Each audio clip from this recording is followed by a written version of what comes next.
What is up, guys? I gave you all the weekend. Now it's time to talk spoilers for Thor 4. So if you haven't already seen it, go ahead and click away from this video. There will be massive spoilers. Everything will be spoiled for you. But for the most part, this will be my opinion. So feel free to leave yours down in the comment section below. I want to hear what you all think about this as well. That being said, I've talked too much. I've rambled too much on this intro already. Let's get into it. Let me just say that I enjoyed watching this film. It was a fun film. It was funny. I actually enjoyed the comedy in it. I know a lot of people have been complaining about that. I get why. I sometimes miss serious Thor, but at the same time, I feel like this direction is a lot better for the character. And he has serious moments here. Like when I think about Jane dying, I forget the line, but he's like, I couldn't live with myself, or you had a chance to live and yet you chose to pick up the hammer. Like there were serious moments sprinkled throughout. But yeah, overall, he was more funny, what we saw in Ragnarok. But I think that's the mix that we need, and I think we're moving more towards that mix, and I actually enjoy it. I will say, like I said in my spoiler-free review, pacing was a big issue in this film. I think this film would have benefited from 10-15 more minutes within the film. I've been researching for this review, and I've heard a lot of times that there's like a ton of deleted scenes that I have no idea why they didn't get in the film. A lot of them having to do with gore, and we'll get to gore in a second. When his daughter died, there's just like this insane scream that Marvel said no, like that's way too intense. And then the scars on his head, I don't know if you all knew this, but he did that to himself. That's not a result of the Necro Sword or him being in fights or anything like that. He actually did that to himself to remove those tattoo markings that were religious in nature. Like those were to his gods that did not answer his prayers. So he wanted to remove those, obviously. And so there's literally a scene out there. I don't know if they finished editing or whatever, but there was a scene in the script where Gore is literally taking those tattoos out, like self-mutilating himself to remove those tattoos. And they took that out. Now I can definitely see why on that last one they decided to take that one out. You know what? Let's just get into Gore. First off, Gore is one of my favorite comic book villains. The dude is absolutely insane. He's super powerful. His motives are actually pretty good. Like, you can see where he's coming from. And I think that's what the film gets really right, is his origins and his motives. Like, that's straight out of the comics. A little bit of changes, but for the most part, like, I almost think it's improved. I loved the opening sequence with him meeting his god, and he's just like partying in this oasis while Gore's in this desert planet. His daughter just died, and then the Necro Sword calls out to him, and then he kills the god that he worshipped for so long. I loved that whole sequence, and I was like, oh my gosh, this movie is going to be amazing. Gore then proceeds to kill a ton of gods, which I wished we saw more sequences of. Then we see him in New Asgard, trying to take all the children, and we get the introduction of Natalie Portman's Jane Foster and all that as Mighty Thor.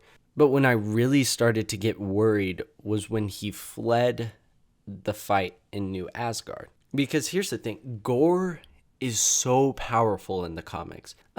This dude just beats up Thor the first time they meet, like no contest.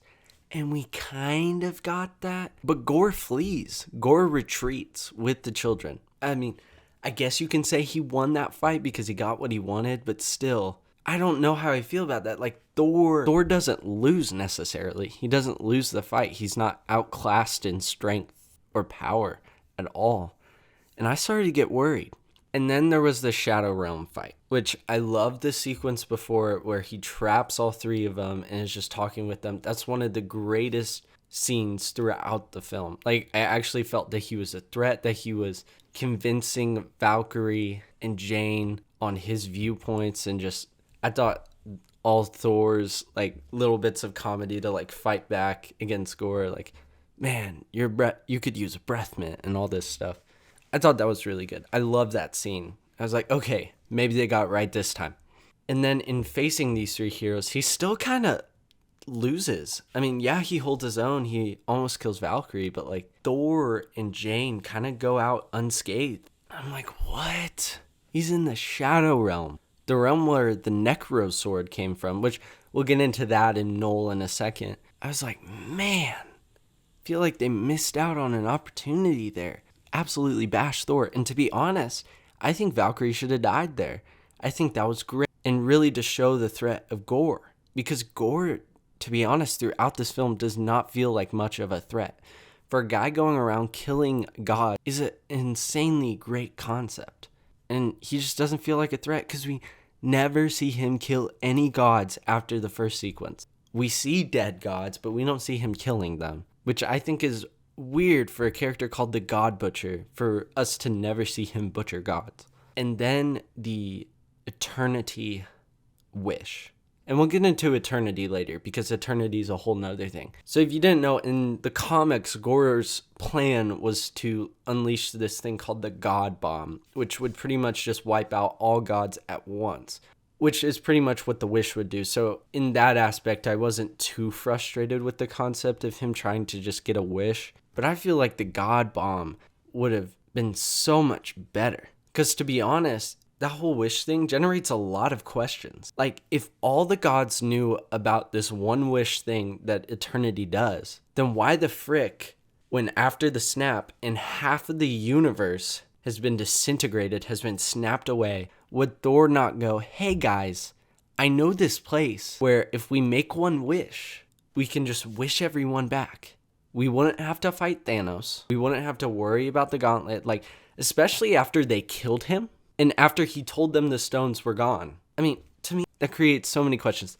And then there's also the question of, oh, well, what if Thanos knew about this? Did Thanos know about this? Because if so, that would be so much easier to do than get all 6 stones. So I don't know. I think the wish thing was kind of dumb. I think they should have done the God Bomb. I get why they didn't. That seems kind of a silly concept. But I think they could have done it better because, to be honest, Gore just going around killing gods should have been enough of a threat to get Thor involved. He shouldn't have to had the motivation to go after children. Now, don't get me wrong. I thought all the scenes with the children were great, and I loved when he instilled the Thor Force in them. I think that was the Thor Force. In all of them, kind of like gave them his powers.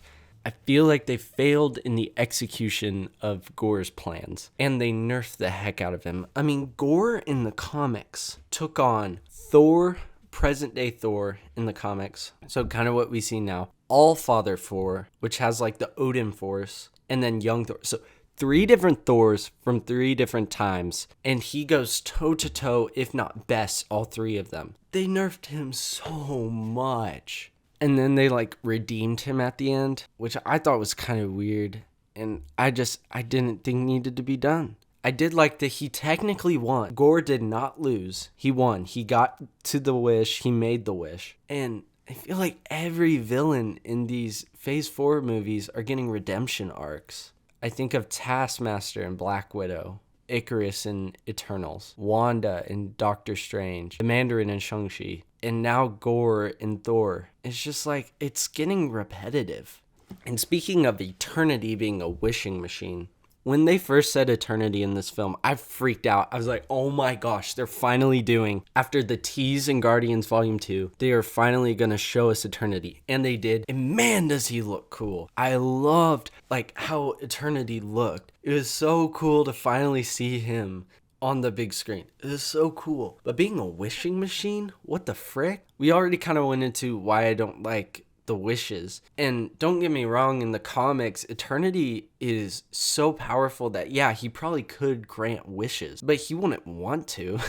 He wouldn't want to. Like, oh, you found me. I'm going to do whatever you want me to. I don't know how I feel about that. From what they've shown in the film, it seems like that's all he's there for. When Eternity is a massive being in the Marvel Universe, in the hierarchy. So, yay that they're adding more cosmic characters, and I know they want to simplify these cosmic characters for the casual moviegoer. And I feel like Eternity was a missed opportunity there. Now I'm going to get into some things I did like. To be honest, besides Gore and Eternity, I love this film. I think they did the Mighty Thor run fantastically. And I think they played the cancer storyline from the comics phenomenally. Thor and Jane's relationship is amazing in this film. It actually feels like they had history and they actually love each other. Their chemistry is phenomenal. Just something I feel like that was missing in the first two Thor films. To be honest, it kind of felt like, hey, you're attractive, I'm attractive, we should be in love. And here you're seeing a lot more of that. And I love the flashbacks to when they were living together right before they broke. Their chemistry is awesome.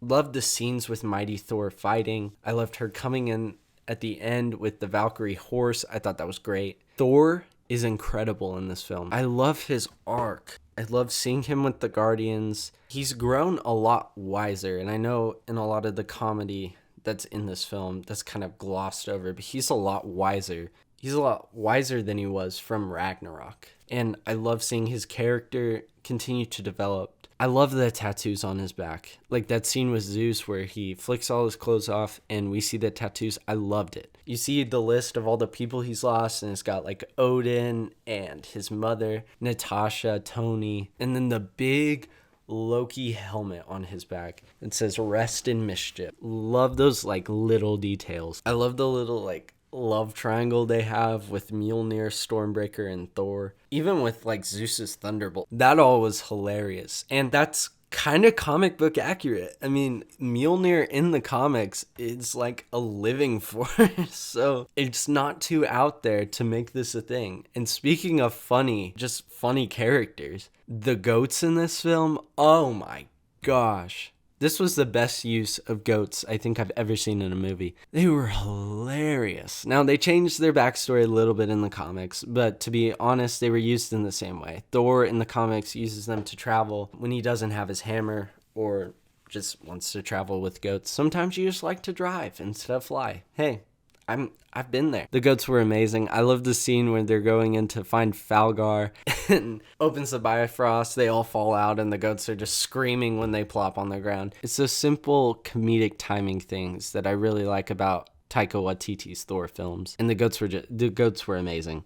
Loved all the like Matt Damon, Luke Hemsworth scenes. And I love like right after the attack, they just approach King Valkyrie and like, the people are in distress. We must put on a play. Like that is the solution, is putting on a play and everything will be better. I hope it's a consistent thing going in Thor movies. When they make Thor 5, I really hope they're back. I just think it's hilarious. And it's almost, they're kind of like the Olaf scene in Frozen 2 for the MCU. Like they kind of recap what happened in the last film, but at the same time, it's just so funny. And so I loved all those scenes. All right, let's talk about the gods in Omnipotent City. I loved that whole like seeing all the different gods of the MCU of the MCU universe. I thought that was great. Loved Zeus, loved Russell Crowe's performance. I thought it was hilarious, and it like kind of showed how Thor used to be. Like Thor used to be like Zeus, super arrogant, super like playful, didn't really care about anything. And then we see that to Thor sitting there like begging Zeus, hey, we need an army to fight this guy. He's literally killing us all. And so that was another time where we saw Thor being serious, and I really enjoyed that. Omnipotent City, I thought was a great way of introducing like all these different gods. I wish they went into like introducing more of them for a little bit instead of like making a couple jokes about certain gods. I love the Game of Thorns reference with Korg's god with the scissors there. I thought that was funny. Another rock, paper, scissors joke in one of these Thor movies. Post-credit scenes were great. So excited they're doing Hercules, and I love that they brought the guy from Ted Lasso to play him. I actually think that's a fantastic casting choice. Sorry, I don't remember his name, and I'm too lazy to look it up right now. Love seeing Idris Elba come back as Heimdall. I hope I said his name right. And that Valhalla's a thing. We could see a Jane Foster Valkyrie arc just like we saw in the comics, which I think would be super cool. I was expecting a little bit more from the post-credit scenes, like setting things up, because to be honest, like, yes, it world built a ton for the MCU, but unlike the first 3 phases of MCU films, like the beginning of phase 4 does not seem to be pointing to anything. Like, I know we all think it's Secret Wars, and I do think they're going to go in that direction. But man, it just, I don't know. Some of these films make me wonder if that's what they're going towards. I think they're pointing towards that. But films like Thor and Black Widow make me wonder. I feel like they are setting up a null story arc in this film with the introduction of the Necro Sword, with the Shadow Realm, and all this stuff. Even in a couple of previous films, like the symbiote being in the MCU now because of Spider-Man No Way Home, all this stuff. And I think Null would be incredible if they don't nerf him like Gore. Because if you think that Gore is powerful after what I told you, man, Null is on another level. Like, if Null wanted to, he could take the Necro Sword from Gore. And the Necro Sword is Null's sword. I forgot to mention that. But I do think they're pointing towards a Null story, which I think would be awesome. I think that would be so cool in the MCU. Overall, I like this movie.